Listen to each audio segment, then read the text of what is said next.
AI आपके दिमाग को धीरे धीरे खोखला किए जा रहा है। जितना ज्यादा आप चैट जीपीटी का इस्तेमाल कर रहे हो, जितना ज्यादा आप आर्टिफिशियल इंटेलिजेंस का इस्तेमाल कर रहे हो, उतनी ही कम आपकी खुद की इंटेलिजेंस हो रही है। मैं जानता हूं इस सवाल को आंसर करना बहुत अनकंफर्टेबल है, क्योंकि मैंने खुद पिछले 2.5 सालों में बहुत एक्सटेंसिवली इस्तेमाल किया है एआई का और एआई को प्रमोट किया है। लेकिन जो नई साइंटिफिक रिसर्च इस चीज को लेकर आ रही है वो सही में बहुत शॉकिंग है। हम सबको लगा था कि एआई को इस्तेमाल करने से हम और स्मार्ट बनेंगे, लेकिन यहां पर हो इसका उल्टा ही रहा है। लोग और स्टूपिड बनते जा रहे हैं। नमस्कार दोस्तों, आज से करीब 10 साल पहले याद करके देखो, आपको कितने फोन नंबर्स याद थे? 7-8 फोन नंबर्स, 4-5 फोन नंबर्स, या कम से कम 2-3 फोन नंबर्स तो आपको याद ही होंगे। लेकिन आज 2025 में सोचो आपको कितने फोन नंबर्स याद हैं? मुश्किल से 1-2 फोन नंबर्स याद होंगे। ऐसा इसलिए है क्योंकि अब सब नंबर्स फोन में सेव्ड होते हैं और उन्हें याद रखने की जरूरत नहीं पड़ती। इसी तरह आज से करीब 10 साल पहले जब आप कहीं जाते थे तो आपको रास्ते याद रहते थे। अपने शहर में आपको अलग अलग लैंडमार्क्स याद थे। लेकिन आज आप सिर्फ गूगल मैप्स खोलते हैं और वहां से रास्ता फॉलो करते हैं। ये 2 बहुत छोटे से उदाहरण है दोस्तों, लेकिन इन्हीं से ही आपको इस प्रॉब्लम की सीरियसनेस पता चल जानी चाहिए। आगे वीडियो में मैं आपको वो साइंटिफिक स्टडीज दिखाऊंगा जो दिखाती हैं कि जो लोग गूगल मैप्स का कम इस्तेमाल करते हैं या बिल्कुल नहीं करते, फॉर एग्जाम्पल टैक्सी ड्राइवर्स, उनके ब्रेन का एक पूरा हिस्सा ज्यादा बड़ा होता है एवरेज लोगों के कंपैरिजन में। इमेजिन करके देखो, और गूगल मैप्स में तो पूरा मुद्दा सिर्फ रास्ते याद रखने का है। एआई चैटबॉट्स तो आपके लिए पूरे के पूरे एसेज लिख सकते हैं, आपके लिए कोड कर सकते हैं, बिजनेस डिसीजन से लेकर इन्वेस्टमेंट्स और आइडियाज जनरेट कर सकते हैं। यहां पर एक बहुत इनकन्वीनियंट सवाल खड़ा होता है दोस्तों, क्या एआई का इस्तेमाल करना लोगों को और स्टूपिड बना रहा है? पिछले कुछ महीनों में नई साइंटिफिक स्टडीज पब्लिश हुई हैं इस सवाल को लेकर और उनके रिजल्ट्स बहुत शॉकिंग हैं। आइए जानते हैं आज के इस वीडियो में दोस्तों।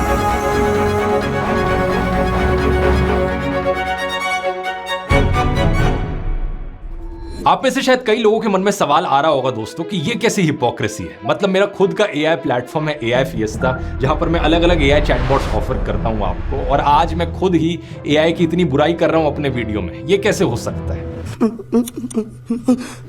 तो मैं यहां पर कहना चाहूंगा कि ये हिपोक्रेसी नहीं, मैं इसे जिम्मेदारी मानता हूं। मैं आपके थ्रू कनेक्टेड हूं सोशल मीडिया के माध्यम से। अगर सोशल मीडिया ना होता तो मैं वीडियोस भी ना बना पा रहा हूं। लेकिन फिर भी मैंने पिछले कई वीडियोस में सोशल मीडिया प्लेटफॉर्म्स के नेगेटिव इंपैक्ट की बहुत चर्चा करी है। इवन मैंने ये तक कहा है कि social media as a technology का जो इंसानियत पर इंपैक्ट रहा है वो ओवरऑल इफेक्टिवली कहीं ना कहीं नेगेटिव ही है। सिमिलरली स्मार्टफोन्स, मैं खुद एक स्मार्टफोन का इस्तेमाल करता हूं, स्मार्टफोन्स के जरिए वीडियो बनाता हूं, लेकिन फिर भी स्मार्टफोन एडिक्शन पर मैंने बहुत बात करी है। इस पूरे वीडियो में मैंने बार बार समझाया कि कैसे स्मार्टफोन्स का एक बहुत ही हानिकारक इंपैक्ट पड़ रहा है हमारी नई जनरेशन पर। तो इसी तरीके से एआई की भी पूरी सच्चाई बताना मैं इसे अपनी जिम्मेदारी मानता हूं। इस पूरे मुद्दे से रिलेटेड 3 मेजर रिसर्च पेपर्स पिछले 1 साल में सामने आए हैं दोस्तों। पहला है ये 2025 में अमेरिका के MIT मीडिया लैब के द्वारा कंडक्ट की गई स्टडी। इस स्टडी में रिसर्चर्स ने 54 पार्टिसिपेंट्स को एक एसे लिखने को कहा और इन पार्टिसिपेंट्स को 3 अलग अलग ग्रुप्स में डिवाइड किया गया। पहले ग्रुप को चैट जीपीटी यूज करना अलाउ किया गया, दूसरे को सिर्फ गूगल सर्च करना अलाउड रखा गया और तीसरे को पूरा एसे खुद से लिखने को कहा गया। इन सब लोगों के एसे लिखने के दौरान एक EEG मशीन का इस्तेमाल किया गया ताकि उनकी ब्रेन एक्टिविटी रिकॉर्ड की जा सके। और यहां पर कुछ बहुत ही शॉकिंग चीज सामने आई। चैट जीपीटी यूजर्स का जो ग्रुप था उनमें सबसे कम ब्रेन एंगेजमेंट देखी गई, यानी कि ऐसे लिखते वक्त इन लोगों के ब्रेन में एक्टिविटी सिग्निफिकेंटली कम थी। लिटरली कहें तो इनका ब्रेन स्विच्ड ऑफ था। सबसे चौंकाने वाली बात तो यह थी कि यह स्टडी कई महीनों तक चली थी और कुछ महीनों बाद यह देखा गया कि चैट जीपीटी यूजर्स और आलसी होते गए और स्टडी के आखिर में सिर्फ एसेस को चैट जीपीटी से कॉपी पेस्ट कर रहे थे। जब इस ग्रुप के लोगों से पूछा गया कि उन्होंने क्या लिखा है तो वो अपना ही लिखा गया ऐसे कोट नहीं कर पा रहे थे, जबकि जिन लोगों ने बिना किसी टूल का इस्तेमाल करे खुद से ऐसे लिखा था उनको सब कुछ याद था। जो गूगल सर्च को इस्तेमाल करने वाला ग्रुप था वो कहीं ना कहीं इनके बीच में लाए किया। उनमें एक्टिव ब्रेन फंक्शन जरूर देखा गया, लेकिन उतनी ब्रेन एक्टिविटी नहीं थी जितनी तीसरे ग्रुप में थी। इसी तरह 2025 में माइक्रोसॉफ्ट और कार्नेगी मेलन यूनिवर्सिटी ने 319 नॉलेज वर्कर्स पर यह वाली स्टडी करी। इसमें पाया गया कि जिन लोगों को एआई पर ज्यादा भरोसा होता है वो बहुत कम क्रिटिकल थिंकिंग करते हैं। जब लोग एआई पर ज्यादा रिलाय करने लगते हैं तो उनकी इंडिपेंडेंट प्रॉब्लम सॉल्विंग स्किल्स कमजोर हो सकती हैं। इसके अलावा स्टडी में पाया गया कि जो लोगों का पहले प्रॉब्लम सॉल्विंग पर फोकस था,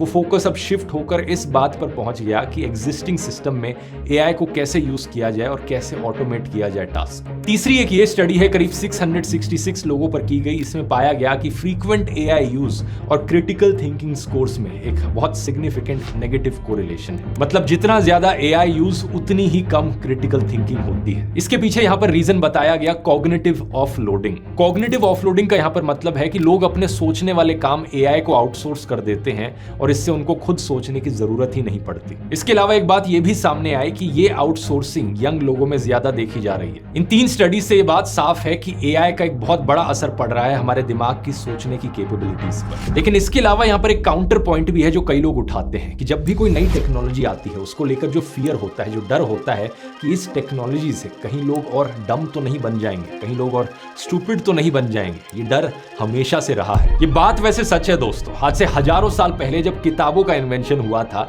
तब भी उसे एक थ्रेटनिंग टेक्नोलॉजी बताकर कुछ लोग किताबों का विरोध करते थे। जैसे कि ग्रीक फिलोसोफर सोक्रेटिस ने भी किताबें लिखे जाने का विरोध किया था। उन्होंने कहा था कि अगर लोग लिखना सीख गए तो उनकी मेमोरी खत्म हो जाएगी, वो चीजें याद नहीं रखेंगे, बस लिख कर रख देंगे। उनका यह भी कहना था कि राइटिंग से लोगों को विजडम की इल्यूजन मिलेगी, यानी कि लोगों को लगेगा कि वो बहुत जानते हैं लेकिन असल में वो कुछ नहीं जानते होंगे। हालांकि आज हम जानते हैं दोस्तों कि ये पूरा आर्ग्यूमेंट गलत था। एक्चुअली में लिखने से आपको चीजें बेहतर याद रहती हैं। इसी तरह जब 1970s में कैलकुलेटर्स आए तो एजुकेटर्स का कहना था कि बच्चों की मैथ्स की एबिलिटी खत्म हो जाएगी और वो जिंदगी की एक बेसिक स्किल ही नहीं सीख पाएंगे। Well, one of the disadvantages would be that without proper guidance and supervision, a student could become unduly dependent upon using the calculator. अब यहाँ से चीजें थोड़ी कंट्रोवर्शियल होना शुरू हुई। कैलकुलेटर्स पर जब रिसर्च करी गई तो उसमें पाया गया कि इतना क्लियर नहीं है। अगर इसका गलत तरीके से इस्तेमाल किया गया, ओवर यूज किया गया छोटी क्लासेस में, तो जरूर बच्चों पर इसका एक गलत इंपैक्ट पड़ सकता है। लेकिन कुछ स्टडीज ने यह भी दिखाया कि कैलकुलेटर्स का इतना बुरा असर नहीं पड़ रहा है। असली प्रॉब्लम असल में शुरू होती है दोस्तों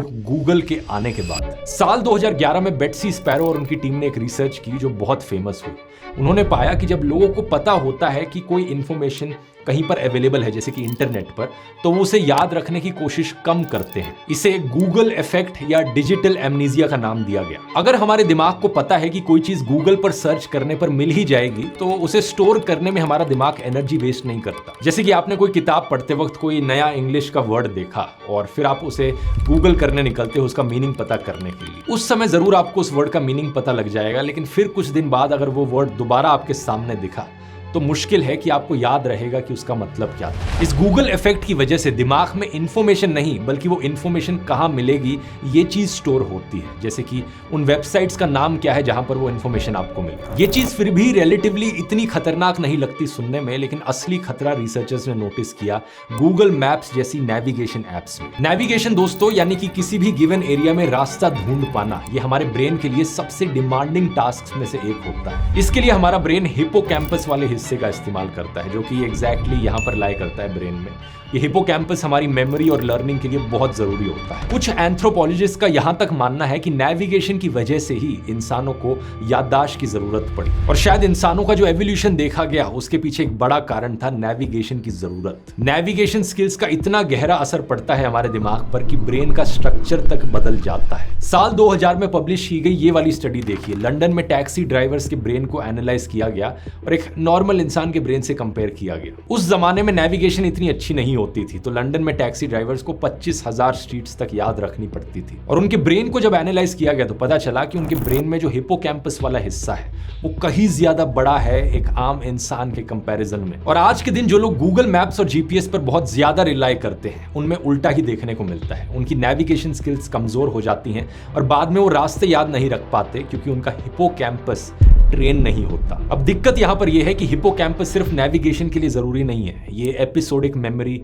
फ्यूचर इमेजिनेशन और कॉन्सेप्ट्स कनेक्ट करने के लिए भी बहुत जरूरी है। जब आप अपनी नेविगेशन स्किल्स इस्तेमाल नहीं करते तो आपकी ये सारी बाकी एबिलिटीज भी कमजोर होने लगती हैं। और अब आप इमेजिन कर सकते हो दोस्तों कि एआई का किस लेवल का खतरनाक इंपैक्ट पड़ेगा लोगों के दिमाग पर। एआई की वजह से हम सोचना ही कम कर रहे हैं और इससे दिमाग के कौन कौन से हिस्सों पर इंपैक्ट पड़ेगा ये असर जानने में कुछ सालों का समय लग सकता है। जाता है, क्योंकि रिसर्च करने में टाइम लगता है और लॉन्ग टर्म इम्पैक्ट पता करने में कई साल लग सकते हैं। लेकिन अभी तक बताई गई इन्फॉर्मेशन से आप अंदाजा जरूर लगा सकते हैं कि चीजें किस दिशा में आगे बढ़ रही हैं। एक ह्यूमन ब्रेन बॉडी का सिर्फ 2% हिस्सा है, लेकिन 20% एनर्जी कंज्यूम करता है। इसलिए एवोल्यूशन ने हमें कॉग्निटिव माइजर यानी दिमागी रूप से कंजूस बनाया है। सभी इंसानों की टेंडेंसी होती है कि हम किसी भी काम में कम से कम मेंटल एफर्ट करना चाहते हैं, और जहां भी कम दिमाग लगाने का मौका मिले वहां हम कम से कम दिमाग लगाते हैं। जब हमारे ब्रेन को पता चलता है कि कोई रिलायबल एजेंट उसका काम हैंडल कर रहा है तो वो एनर्जी बचाने के लिए खुद को स्विच ऑफ कर देता है। लेकिन इसमें प्रॉब्लम यह है कि हमारे ब्रेन को सीखने के लिए, लर्न करने के लिए फ्रिक्शन चाहिए। अगर कोई चैलेंज नहीं होगा तो वो कुछ भी नहीं सीखेगा। और जब तक आप खुद से स्ट्रगल नहीं करेंगे, खुद से सोचेंगे नहीं, खुद से गलती नहीं करेंगे, फिर से ट्राई नहीं करेंगे, तब तक आपके ब्रेन के नेटवर्क स्ट्रांग नहीं होंगे। और दूसरी तरफ बात यह है कि एवोल्यूशन ने हमें हर उस टेक्नोलॉजी को अपनाने के लिए तैयार किया है जो हमारा काम आसान करती है। और यहीं पर दोस्तों एक पैराडॉक्स पैदा होता है। हमें अपना काम आसान भी करना है, लेकिन अपने ब्रेन को चैलेंजेस और कॉम्प्लेक्स प्रॉब्लम सॉल्व करने के लिए तैयार भी करना है। एआई की वजह से सबसे ज्यादा खतरा उन लोगों को है जो किसी काम को बहुत डीपली करना नहीं जानते हैं, क्योंकि अब एआई की वजह से उनके दिमाग में वो सारे प्रोसेसेस डेवलप ही नहीं होंगे जो ग्रंट वर्क से आते हैं। ग्रंट वर्क यानी वो काम जो बहुत रेपिटेटिव, बोरिंग और फिजिकली डिमांडिंग काम होते हैं, जैसे कि स्टूडेंट्स के लिए एक लंबा सा एसे लिखना, बहुत मेहनत लगती है खुद से करने में, या फिर नए एम्प्लॉयज के लिए डॉक्यूमेंट्स को समराइज करना, बेसिक कोड लिखना, रूटीन ईमेल्स भेजना। ये काफी बोरिंग से काम है जिन्हें शुरू में करने में काफी टाइम लगता है, लेकिन बाद में जैसे जैसे हम इन कामों को करते जाते हैं हम स्पीड पिकअप कर लेते हैं। इन कामों को हम जल्दी करने लगते हैं और इसी प्रोसेस में बहुत सी नई चीजें सीखते हैं। इसी सबसे नॉलेज और मेंटल मॉडल्स बनते हैं जो हमें जिंदगी में आगे जाकर बहुत मदद करते हैं। लेकिन अब एआई की वजह से ये ग्रंट वर्क ऑटोमेट किया जाने लग रहा है। स्टूडेंट्स और नए एम्प्लॉयज को इस वजह से अपना ट्रेनिंग ग्राउंड नहीं मिल पा रहा। इससे सबसे बड़ी दिक्कत ये आ रही है कि अगर आप किसी काम के फंडामेंटल्स को बहुत अच्छे तरीके से नहीं जानते तो आप वेरीफाई कैसे करेंगे कि आपने वो काम ठीक से किया है या नहीं। भले ही आप अपना काम एआई से करवा लो, लेकिन एआई के काम को रिव्यू करना पड़ता है उसमें गलतियां ढूंढने के लिए। लेकिन अगर आपको फर्स्ट प्रिंसिपल्स नॉलेज नहीं है उस काम के बारे में, आप फंडामेंटल्स ही नहीं जानते उस काम के, तो आप एआई के काम को कभी रिव्यू ही नहीं कर पाओगे और एआई की किसी भी गलती को पकड़ ही नहीं पाओगे। First principles analysis, I think, is something that can be applied to really any walk of life. The things that we are most confident are true at a foundational level, and that sets your axiomatic base, and then you reason up from there, and then you cross-check your conclusion against the axiomatic truths. अब यहां पर सवाल उठता है दोस्तों कि AI से हो रहे इस नुकसान को कैसे रोका जा सकता है। सबसे पहला सॉल्यूशन आपके दिमाग में आएगा कि बॉयकॉट कर दो एआई को, एआई का इस्तेमाल करना ही बंद कर दो। लेकिन मेरी राय में ये कोई रियलिस्टिक सॉल्यूशन नहीं है, क्योंकि ऐसा करने का मतलब है कि जो एआई का पॉजिटिव इंपैक्ट रहा है आप उसे भी इग्नोर कर रहे हो। जिस काम को पहले करने के लिए 10 लोग चाहिए होते थे, आज एक अकेला इंसान खुद से ही वो काम कर सकता है। एआई से काम करने की प्रोडक्टिविटी और एफिशिएंसी इतनी ज्यादा बढ़ी है कि छोटे छोटे बिजनेसेस के लिए बड़े बिजनेसेस को टक्कर देना आसान हो गया है। किसी को कुछ नया सीखना है, नई नॉलेज गेन करनी है, ये काम करना और आसान हो गया है, क्योंकि दुनिया की सारी नॉलेज आपकी उंगलियों पर आ गई है। तो ऐसे में एआई को बॉयकॉट करने का मतलब होगा कि आप बाकी दुनिया के मुकाबले बहुत पीछे रह जाएंगे। ये वैसी ही बात हो जाएगी कि आप बिना कंप्यूटर सीखे आज के दिन कोई नई नौकरी ढूंढने की कोशिश करते हैं। तो अगर ये सॉल्यूशन नहीं है तो क्या है सॉल्यूशन? यही सवाल दोस्तों मैंने एआई फिएस्टा की टीम से पूछा था करीब 1.5 महीने पहले। मैंने सीधा टीम से कहा था कि हम एक एआई प्लेटफॉर्म है और एआई का नुकसान क्या हो रहा है इन रिसर्च पेपर्स में साफ दिखाई दे रहा है। तो ये हमारी जिम्मेदारी बनती है लोगों के प्रति कि इस एआई के नेगेटिव इंपैक्ट को काउंटर करने के लिए हम कदम उठाएं। क्योंकि मैं जानता हूं ये बड़ी बड़ी $1 बिलियन कंपनीज तो कुछ नहीं करने वाली, उन्हें सिर्फ अपने इन्वेस्टर्स की पड़ी है, अपने शेयर प्राइस की पड़ी है। वो तो चाहते हैं कि लोग उनके प्लेटफॉर्म के एडिक्ट बन जाए और उनके लिए तो बेस्ट केस सिनेरियो यही होगा। अगर लोग एआई चैटबॉट्स का इस्तेमाल करके और स्टूपिड बन रहे हैं तो ये तो अच्छी ही चीज है, वो और डिपेंडेंट बनेंगे हमारे चैटबॉट पर और ज्यादा उसे यूज करेंगे, हमारे लिए और ज्यादा प्रॉफिट होगा। लेकिन एआई फिएस्टा में दोस्तों हमारे ऊपर ना किसी इन्वेस्टर का प्रेशर है ना किसी स्टॉक मार्केट का प्रेशर है, तो जेन्युइनली मैं फोकस कर सकता हूं इससे लोगों की लाइफ बेहतर बनाने पर। इस पूरे मुद्दे में हमारी टीम ने जो रूट कॉज आइडेंटिफाई करी वो ये है कि हमारे ब्रेन को भी उसी तरीके से ट्रेन करने की जरूरत है जैसे हमारी बॉडी को जरूरत है। मॉडर्न जमाने में टेक्नोलॉजी आने के साथ साथ जैसे जैसे कन्वीनियंस बढ़ा है, हमारी डेली एक्सरसाइज वैसे वैसे कम होती गई है। कहीं इधर से उधर जाना है गाड़ी में बैठ के जा सकते हो, कोई फ्लोर्स चढ़ने हैं एस्केलेटर्स पर चढ़ सकते हो, लिफ्ट्स आ गई हैं। लेकिन हमारी बॉडी काम करती है यूज इट और लूज इट की फिलॉसफी पर। हमें अच्छी हेल्थ बनाए रखनी है तो बॉडी को ट्रेन करना पड़ता है, स्पोर्ट्स खेल के, जिम जाकर, एक्सरसाइज करके रेगुलरली। और हमने रियलाइज किया दोस्तों, एआई के इस नेगेटिव इंपैक्ट को काउंटर करने का एक बड़ा सोल्यूशन रहेगा ब्रेन ट्रेनिंग। हम अपने ब्रेन को भी वैसे ही ट्रेन करें, चैलेंजेस और डिफिकल्टीज देकर, जैसे हम अपनी बॉडी को ट्रेन करते हैं। इसलिए दोस्तों अब हमने एआई फिएस्टा प्लेटफॉर्म के अंदर ही ब्रेन ट्रेनिंग एक्सरसाइजेज इंक्लूड कर दी है। मैं सीधा आपको खोलकर इसकी एक झलक दिखाना चाहूंगा। यह है एआई फिएस्टा का नया होम पेज। यहां पर आप साइड बार में जाओगे, एवटार्स, प्रोजेक्ट्स, और इसके नीचे आपको मिलेगा गेम्स का ऑप्शन। ये कोई नॉर्मल गेम्स नहीं है, ये ब्रेन ट्रेनिंग के गेम्स हैं। शुरुआत में हम 4 गेम से शुरुआत कर रहे हैं। ये गेम्स आप प्लेटफॉर्म के अंदर ही खेल सकते हो। हर एक गेम आपकी एक अलग कॉग्निटिव एबिलिटी को चैलेंज करता है, जैसे कि ये है मैथ फिएस्टा। आइए खेल के देखते हैं। सिंपल सा गेम है, बहुत ही इजी टू अंडरस्टैंड है आपके लिए, लेकिन एक्चुअली में बहुत इफेक्टिव है आपकी मेंटल मैथ्स की स्किल इंप्रूव करने में। तो ये ड्रॉपलेट्स आएंगी और यहाँ पे मुझे बस आंसर टाइप करना है इन सब का। शुरुआत में धीरे धीरे ड्रॉप्स आएंगी, लेकिन जैसे जैसे गेम आगे बढ़ता रहेगा इन ड्रॉप्स की स्पीड इंप्रूव होती रहेगी। बहुत ही एंगेजिंग गेम है और मैंने जब से खेलना शुरू किया पिछले 1 महीने से, एक्चुअली में मेरी मैथ्स की स्किल इंप्रूव हो गई है। ओप्स, हाँ आप देख ही सकते हो कितना एंगेजिंग है इसे खेलना। आपको 3 लाइफ्स दी जाती है हर गेम में और आप देखेंगे कि ये अभी कैसे काम करता है। अब बहुत से लोग होते हैं जो बाकी एआई के यूजर्स हैं, वो छोटे छोटे मैथ्स के सवाल भी एआई से पूछते हैं, कई बार कैलकुलेटर का इस्तेमाल करते हैं, लेकिन यहाँ पर ये करने की ज़रूरत नहीं पड़ रही है। और आप देख सकते हो पहले ही मैंने लूज कर दिया है तो अब गेम लूज करके दूसरा गेम दिखाता हूँ आपको। Game over, return to menu, और यहाँ पर आप स्ट्रीक्स कंपेयर कर सकते हो, हर दिन कितना आप खेलते हो, हाईएस्ट स्कोर आपको यहाँ दिख जाएगा। अब देखते हैं मेमोरी फिएस्टा। ये वाला गेम आपकी शॉर्ट टर्म मेमोरी को इंप्रूव करने में आपकी मदद करेगा। सिंपल सा गेम है, जो स्क्वायर्स यहाँ पर दिख रहे हैं, आपको उन स्क्वायर्स को क्लिक करना है कौन से यहाँ पर दिखे, और सही हुआ तो आप नेक्स्ट लेवल में प्रोसीड कर जाओगे।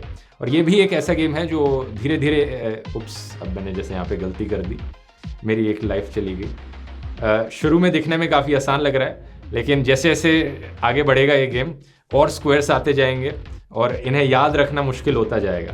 तो एक्चुअली में आपकी याद रखने की स्किल को इम्प्रूव कर रहा है। उप्स, एक और गलती कर दी। तो आप देख सकते हो कि ये वाला गेम भी कितना सिंपल है, कितना एंगेजिंग है, और हमने किसी भी गेम में कोई एड्स नहीं डाली हैं, कोई एनोइंग चीज़ नहीं है, कोई एनोइंग पॉपअप नहीं आएगा आपके पास। तो अक्सर ऐसे गेम्स आपको ऑनलाइन खेलने को मिलते हैं, उनमें बहुत सारी एनोइंग एड्स वैड्स होती हैं, ऐसा कुछ भी नहीं है यहाँ पे। अब अगला गेम खेल के आपको दिखाता हूँ। अब यहाँ आप देख सकते हो लीडर बोर्ड लिखा रहा है, एक टोटल कंबाइंड लीडर बोर्ड है कि कौन कौन लोग टॉप पर हैं।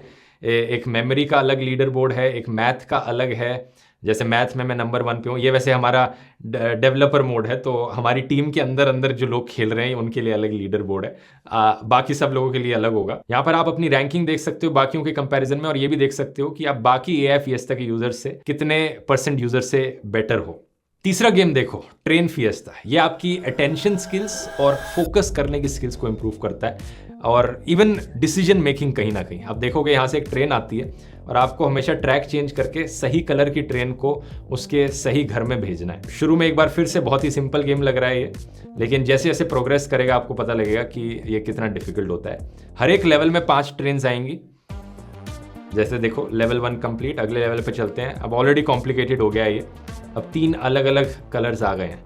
जैसे जैसे और कॉम्प्लिकेटेड बनता रहेगा, इसमें ना सिर्फ 3 अलग कलर्स आएंगे, बल्कि इसमें मल्टीपल ट्रैक चेंजेस के ऑप्शन भी आएंगे। इससे एक्चुअली में बहुत ध्यान लगा के आपको काम करना पड़ता है। और अब लेवल 2 भी कंप्लीट हो गया है। देखो लेवल 3 में ऑलरेडी 2 ट्रैक स्विचिंग के ऑप्शंस आ गए हैं, तो इसमें आपको इतना फोकस रहना पड़ता है कि अब ये ट्रेन आ रही है, अगली के लिए मुझे पहले से ही सोचना पड़ेगा कि पर्पल वाला कहाँ है, पर्पल यहाँ पे है, ये कहाँ है, ब्लू वाला यहाँ पे है, तो इसके लिए पहले से इसे स्विच कर दो। लेकिन इतने में पीछे वाली ट्रेन भी आ रही है, उसके लिए भी सोचना है। तो सही में ये आपकी अटेंशन और फोकस स्किल का एक नेक्स्ट लेवल एक्सरसाइज है। चौथा गेम दिखाता हूं, वर्ड फिएस्टा। ये आपकी वोकैबुलरी की स्किल को इंप्रूव करने के लिए रखा गया है। यहाँ पे एक टाइमर आएगा, टाइमर खत्म होने से पहले आपको इन 3 वर्ड्स को असेंडिंग टू डिसेंडिंग या डिसेंडिंग टू असेंडिंग ऑर्डर में अरेंज करना है, जैसे कि अनक्लियर, अंडरस्टैंडेबल और वेरी क्लियर। अनक्लियर में सबसे कम समझ आता है, अंडरस्टैंडेबल थोड़ा थोड़ा, और फिर वेरी क्लियर सबसे ज़्यादा। तो ये करेक्ट हो गया इस तरीके से। इससे धीरे धीरे जैसे आप प्रैक्टिस करोगे आपको पता लगेगा, हर एक वर्ड का मीनिंग यहाँ पे आई पे क्लिक करके देख सकते हो। लेकिन हमेशा ये हेल्पफुल नहीं होगा, क्योंकि जैसे जैसे ये चैलेंजिंग बनता जाएगा एक्चुअली में बहुत चैलेंजिंग वर्ड्स आते रहेंगे। और सबसे बढ़िया चीज ये है दोस्तों कि हमने इन गेम्स में कोई लिमिट नहीं रखी है। अगर आप एक AI Fiesta के सब्सक्राइबर हो, आप अनलिमिटेड टाइम के लिए इन गेम्स को खेल सकते हो। और AI Fiesta का सब्सक्राइबर बनने के लिए प्राइस वही है, कोई एक्स्ट्रा कॉस्ट नहीं है, 999 रुपीज पर मंथ। और अगर आप एक एनुअल सब्सक्रिप्शन लोगे तो बहुत बड़ा डिस्काउंट आपको मिलेगा। इसका लिंक नीचे डिस्क्रिप्शन में मिल जाएगा या फिर आप इस QR कोड को स्कैन कर सकते हो।